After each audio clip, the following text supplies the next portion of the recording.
கதையின் பெயர் மதம் பிடித்த யானையும் வீரனும். ஒரு காலத்தில் ஒரு வனப்பகுதியில் மதம் பிடித்த யானை ஒன்று வசித்து வந்தது.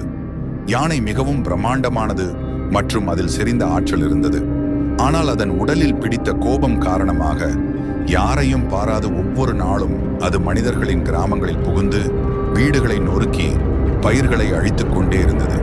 அந்த யானையை அடக்குவதற்கு பல முயற்சிகள் எடுக்கப்பட்டன. ஆனால் யாருக்கும் அதை கட்டுப்படுத்த முடியவில்லை. கிராமவாசிகள் அச்சத்தில் வாழ்க்கை கழித்தனர். அந்த கிராமத்தில் ஒரு வீரன் இருந்தான். அவனின் பெயர் அருண். அவன் மிகவும் தைரியமானவன், யாரையும் காப்பாற்ற தயங்காதவன். கிராமத்தார் யானையால் ஏற்படும் பாதிப்பை பற்றி கேட்டபோது அருண் அதை நேருக்கு நேர் சந்திக்க முடிவு செய்தான். அவனது சூழ்ச்சியாக யானை அதிகமாக வரும் ஒரு இடத்தில் காத்திருந்து ஒரு பெரிய மரத்தை மறைத்து ஒரு அகழியை தோண்டினான்.